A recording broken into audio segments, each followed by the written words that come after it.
Hi friends, welcome to another video. Recently நம்ம சேனல்ல Krishma and Sharon கேஸை பற்றி பார்த்துருப்போம். கிரிஷ்மா அண்ட் ஷாரோன் இவங்க ரெண்டு பேருமே வந்து கன்னியாகுமரியில் ஒரு காலேஜில் படிச்சுட்டு இருந்தாங்க. அப்போ வந்து ரெண்டு பேருக்குள்ள காதல் ஏற்பட்டிருக்கு. ஸோ ரெண்டு பேரும் லவ் பண்ணிட்டு இருந்த டைமில் வந்து கிரிஷ்மா அவங்க வீட்டில் வந்து ஒரு மிலிட்ரி மேனுக்கு வந்து கல்யாணம் பண்ணி வைக்கிறதுக்காக எல்லா ப்ராசஸும் பண்ணிட்டு இருந்தாங்க. ஒரு கட்டத்தில் வந்து நிச்சயதார்த்தமே முடிஞ்சு போயிடுச்சு.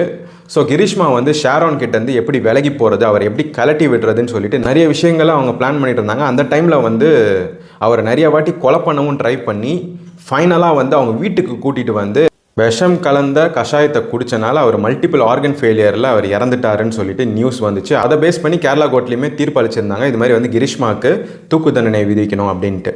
தூக்கு தண்டனை எனக்கு சரியான தீர்ப்பு இல்லை, எனக்கு வெறும் 24 வயது தான் ஆகுதுன்னு கிரிஷ்மா தரப்பில் நிறைய வாதங்கள் வந்து முன் வச்சிருந்தாலும் கேரளா கோர்ட்டில் அது வந்து செல்லுபடி ஆகலை.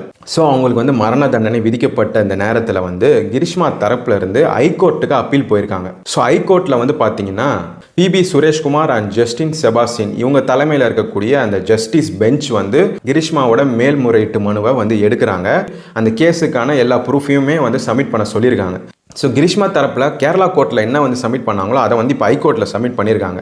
ஹைகோர்ட்டில் கிரிஷ்மா தரப்பில் வந்து நிறைய விஷயங்கள் வந்து முன்னெடுத்து வைக்கிறாங்க. அதை குறிப்பிட்டு சொல்லணும்னா கிரிஷ்மா தரப்புலேருந்து கேட்கக்கூடிய ஒரு விஷயம் என்னன்னு பார்த்தீங்கன்னா வந்து நான் தான் ஷாரோனுக்கு விஷத்தை கொடுத்தேன் அப்படிங்கிறதுக்கான எந்த வீடியோ எவிடன்ஸ் ஒரு ஃபோட்டோ எவிடன்ஸ் எதுவுமே இல்லை. அப்படி இருக்கிறப்போ என்ன வந்து நீங்கள் எப்படி ஃபுல்லாக கன்விக்ஷன் கொடுக்க முடியும் அப்படிங்கிறது ஒன்று. ரெண்டாவது வந்து ஷாரோனோட போஸ்ட்மார்ட்டம் ரிப்போர்ட்டில் மல்டிபிள் ஆர்கன் ஃபெயிலியர் தான் வந்திருக்கே தவிர விஷம் கலந்த கஷாயத்தை குடிச்சனால தான் அவருக்கு மல்டிபிள் ஆர்கன் ஃபெயிலியர் ஆச்சுன்ற மாதிரி எந்த ஒரு எவிடன்ஸுமே இல்லை. ஸோ அதுவும் வந்து ஒரு ஃப்ரேம் பண்ண ஒரு விஷயம் தான் அப்படின்ட்டு அவங்க தரப்பில் எடுத்து வைக்கிறாங்க. 24 வயது தான் எனக்கு ஆகுது. அக்கார்டிங் டு லா ஒரு மர்டருக்கு வந்து ஒரு மர்டர் வந்து தீர்ப்பாக முடியாது அப்படிங்கிறது தான் இந்தியன் லா பிரகாரம் இருக்குது. ஸோ அதன் அடிப்படையில் எனக்கு வழங்கப்பட்ட தீர்ப்பை வந்து நீங்கள் பரிசீலனிக்கணும் அப்படின்னு சொல்லிட்டு அவங்க தரப்பில் எடுத்து வச்சுருக்காங்க. அண்ட் ஆல்சோ இந்த கொலைக்கு விஷ பாட்டில்லாம் வாங்கி கொடுத்தவர் அவங்க மாமா தான் அப்படின்னு சொல்லிட்டு கிரிஷ்மாவோட அங்கிள் நிர்மல் குமரன் நாயர் அப்படிங்கிறவர் வந்து 3 வருஷம் சிறை தண்டனைக்கு உள்ளாக்கப்பட்டார். அவர் வந்து இப்போ சிறையில் இருந்தார். ஸோ இந்த ஒரு கேஸ் வந்து ஹைகோர்ட்டுக்கு போனதுக்கப்புறம் அவங்க அங்கிளுக்கு வந்து பெயில் கொடுத்து வெளியே அனுப்பிச்சிருக்காங்க இப்போ. ஸோ இந்த கேஸ் வந்து இப்போ வேற ஒரு டைமென்ஷனுக்கு போயிட்டு இருக்கிறத நம்ம பார்க்க முடியுது.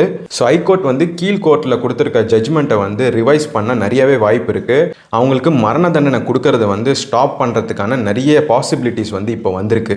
ஸோ அவங்களுக்கு வந்து மேபி வந்து ஆயுள் தண்டனையாக இருக்கலாம், இல்லைனா இத்தனை வருஷம் வந்து அவங்க ஜெயில் தண்டனை அனுபவிக்கணும் அப்படிங்கிற மாதிரி வேணால் கேஸ் கொண்டு போகிற மாதிரி தான் இப்போ இருக்கிற சிச்சுவேஷன்.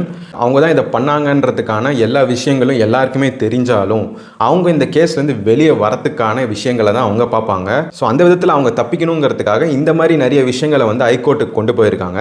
ஹைகோர்ட்டும் அதை வந்து இப்போ எடுத்து அதை வந்து கேஸ் நடத்திட்டு இருக்காங்க. ஸோ அவங்களுக்கு விதிக்கப்பட்ட தூக்கு தண்டனை வந்து இப்போ வந்து குறைக்கப்பட நிறையவே வாய்ப்புகள் இருக்குது.